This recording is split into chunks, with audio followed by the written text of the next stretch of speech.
আল্লাহর বিধানের একটা অংশ মানবে আর একটার সাথে কুফরি করবে, এদের জন্য দুনিয়াবী জীবনে লাঞ্ছনা আছে।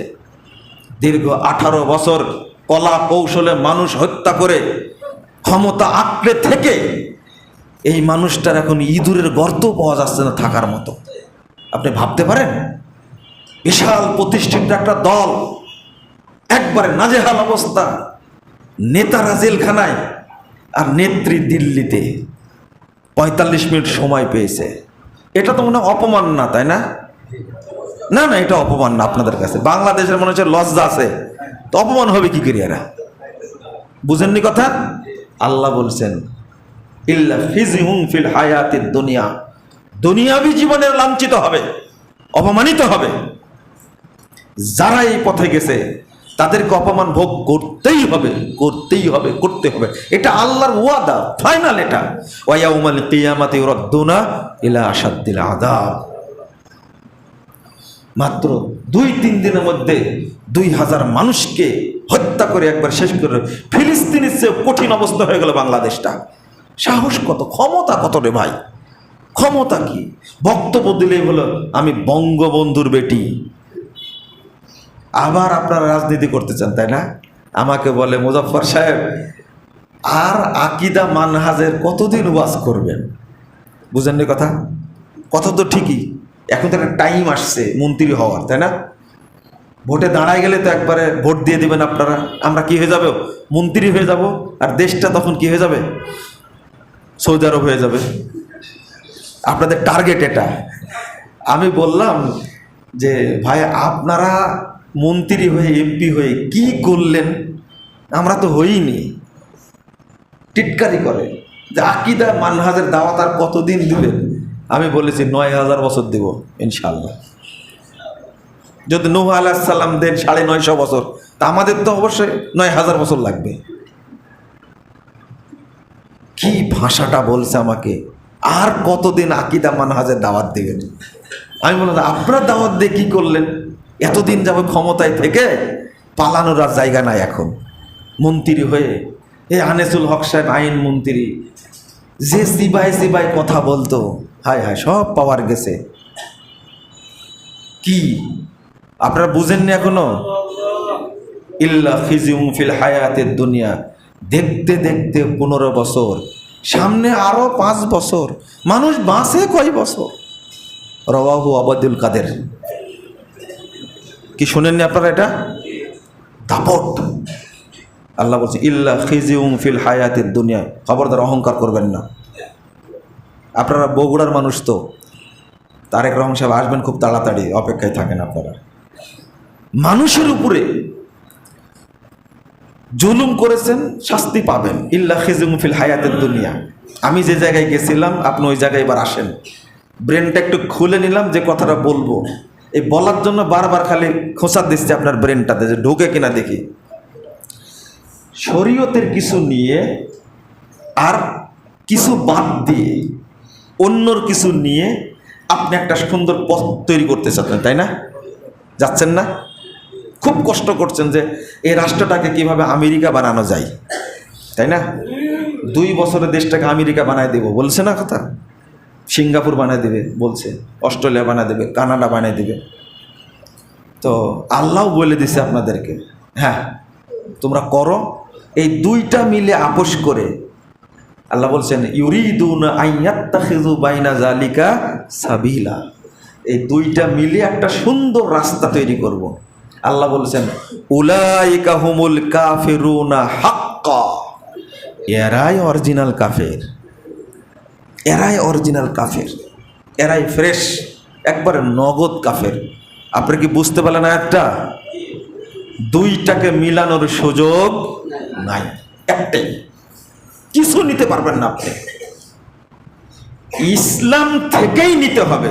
আল্লাহ বলছেন কি 208 নম্বর সূরা বাকারা, ইয়া আইয়ুহাল্লাযীনা আমানু দুখুলু ফিস-সিলমি কাফা। ইসলামের মধ্যে ঢুকো পরিপূর্ণ রূপে। তুমি মসজিদে এসে নবীর তরিকায় সালাত আদায় করবে আর রাজনীতি করতে গিয়ে ফেরাউন হবে, চলবে না। তুমি অর্থনীতি করতে গিয়ে অর্থনীতি হবে, তুমি কারুনের অর্থনীতি, চলবে না। তুমি আবু জাহালের অর্থনীতি নিবে, চলবে না। রাজনীতি নিবে তুমি আবু জাহাল থেকে, এটা চলবে না। একবারে মসজিদে যেমন আল্লাহর নীতি মানেন, আপনাকে পারিবারিক জীবনে ওইটাই মানতে হবে, সামাজিক জীবনে ওইটাই মানতে হবে, রাষ্ট্রীয় জীবনে ওইটাই মানতে হবে, রাজনৈতিক জীবনে ওইটাই মানতে হবে। এর বাহিরে যাওয়া যাবে না। আমি বলিনি যে আপনি মন্ত্রী হবেন না, আমি বলতে চাচ্ছি মন্ত্রী হওয়ার পথটা যদি শিরিকের পথ হয়, যাওয়া যাবে না, যাওয়া যাবে না। মুহাম্মদ সাল্লাল্লাহু আলাইহি সাল্লামকে এই পথ দিতে চেয়েছিল মক্কার কুরাইশরা, নিয়েছিলেন? কারণ নিলেই দুইটা মিলে করতে হবে, তাই না? কত সুন্দর করে বলছে। শোনো, এখন তো মাত্র 21 জন তত্ত্বাবধায়ক সরকার উপদেষ্টারা, কয়জন? 21 জন। আর সেই তুলনায় রাসূল সাল্লাল্লাহু আলাইহি সাল্লামের যুগে আরো বেশি ছিল। 14 জন মিলে কমিটি করে পাঠায় দিয়েছে, যাও এই নিজেদেরই মানুষ, এই দ্বন্দ্ব করে লাভ নাই, ও যেগুলো চাই আমরা দিব। প্রথম প্রস্তাব, ওয়াইন তুরিদু মালান বা জামালা মাওলানা হাত্তা তাকুনা আকসারানা মালান। তুমি যদি বড় ধনী হতে চাও, তাহলে আমরা সবাই আমাদের সম্পদগুলো এক জায়গায় তোমাকে দিয়ে দিব, তখন তুমি মক্কার সবচেয়ে বড় ধনী শিল্পপতি হয়ে যাবে। তখন আবার বলছে ওয়াইন তুরিদু শারাফান, আর তুমি যদি নেতা হতে চাও তো সাওয়াদনাকা আলাইনা, তাহলে আমরা তোমাকে নেতা বানাবো। ওয়াইন তুরিদু মালিকান, আর যদি তুমি শাসক হতে চাও মালাকনা আলাইনা হাত্তা লা নাক্তা, আমরা দোনাক, তোমাকে আমরা শাসক বানাবো মরা পর্যন্ত, বেঁচে থাকতে আর কোনোদিন তোমাকে এই ক্ষমতা কেড়ে নেব না। আপনারা তো 5 বছরের স্বপ্ন দেখেন, তাই না? আল্লাহ রাসূলকে স্বপ্ন দেখাচ্ছে কয় বছরের? একবার, যতদিন জীবনে বেঁচে থাকবে। আল্লাহ রাসূল নিয়েছিলেন, তাই না? নেননি? আপনাদের দিতে চাইলে নেবেন কিনা? অবশ্যই নেবেন, বলার আগে নেবেন, রেডি। মনে করেন আহলে হাদিসদের বললো ডক্টর ইউনূস সাহেব যে এতদিন তো এরা গন্ডগোল মারামারি ফ্যাসাদ করলো, আহলে হাদিসরা 3 বছর চালাক, বলা মাত্রই রেডি হবেন কিনা আপনি? এই মসজিদ থেকে সবাই বলবে যে আমি হব প্রধানমন্ত্রী, বলবেন না আপনারা? অবশ্যই বলবেন। কিন্তু নবী মুহাম্মদ সাল্লাল্লাহু আলাইহি ওয়াসাল্লাম বললেন না কেন বলেন তো দেখি?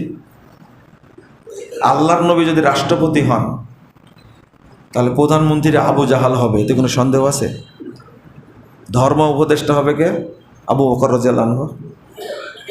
আর অর্থমন্ত্রী হবে কে? উবাই বিন খালাফ। আর স্বরাষ্ট্রমন্ত্রী হবে কে? আবু লাহাব। খুব সুন্দর একটা রাষ্ট্র ব্যবস্থা না এটা? হ্যাঁ, খুব সুন্দর রাষ্ট্র ব্যবস্থা তো। কেন এখন যেটা হয়েছে খুব সুন্দর রাষ্ট্র ব্যবস্থা না? সবাই হলো এনজিওর সাথে জড়িত। কার সাথে? হ্যাঁ, এনজিও দিয়ে কি দেশ চলে? চলে? ও, এটাও বুঝেন না আপনারা, তাই না? শোনেন, আপনারা মনে করেন যে এরা কিছু বুঝে না, মূলবি তো বুঝি না, ভালো কথা। ধর্ম উপদেষ্টা একজন আছেন না, আলেম মানুষ, এটাই বিশ্লেষণ করে দেখেন, প্রথম উপদেষ্টা নির্বাচিত হয়েই যে সংবিধানে শপথ করলেন, এই সংবিধানটা বৈধ না অবৈধ? হালাল না হারাম? বহুদিন থেকে বলছি এই সংবিধান দিয়ে শপথ করা যাবে না, এই সংবিধানের বিরুদ্ধে কেউ কোনো কথাই বলে না।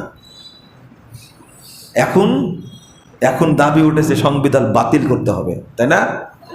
এটা কপি পেস্ট সংবিধান। আমরা আগে বলেছি যে কানে ঢুকেনি, এখন ঢুকছে, তাই না? এখন তো বলা যাচ্ছে, তাও এই জন্যই বলছি। কেন কানে ঢুকবে না? সময় আসলে ওই সময় বলতে হয়, তাই বলছি। সংবিধান বাতিল করতে চাচ্ছেন কেন? ওর মধ্যে যে কথাটা আছে, ওর মধ্যে ধর্মনিরপেক্ষতাবাদ আছে, ওর মধ্যে জাতীয়তাবাদ আছে, ওর মধ্যে গণতন্ত্র আছে, ওর মধ্যে পুঁজিবাদ আছে, ওর মধ্যে সমাজতন্ত্র আছে। আমি বলতে পারি না, আমি শপথ করছি এই সংবিধানের স্বার্থ সংরক্ষণ করার প্রতিজ্ঞাবদ্ধ। এই কথা বললে আপনি কোথায় থেকে আউট। এই জন্য মিশ্রণ চলবে না। এরপরে শপথ করে চলে গেলাম স্মৃতিসৌধে, তাই না? মানে ইমান রেখে গেলেন না নিয়ে গেলেন? হ্যাঁ, রেখে গেলেন। কোথায়? জটিল চালাক মানুষের ভাই বলে ইমান রেখে গেলাম। দেশ থেকে হিজরত করা যায়, রাজনীতি থেকে অবসর নেওয়া যায়, তো ইমান থেকে হিজরত করা যায় না। এটাই আহলে হাদিসদের সমস্যা, এটাই আহলে হাদিসদের সমস্যা। আমরা ইমান থেকে হিজরত করতে পারবো না। স্মৃতিসৌধে যখন যাব তখন ইমান রেখে যাওয়ার সুযোগ আছে? যাওয়া মাত্র ইমান কি? ইমানকে আপনার মতো ছেঁচড়া, ইমানকে আপনার মতো লোভী, আপনার মতো বেহুদ্দা? সি সি সি, ইমান খুব সম্মানী জিনিস। শিরিকের ছোঁয়ার কাছে ইমান থাকে না, গেছে ইমান।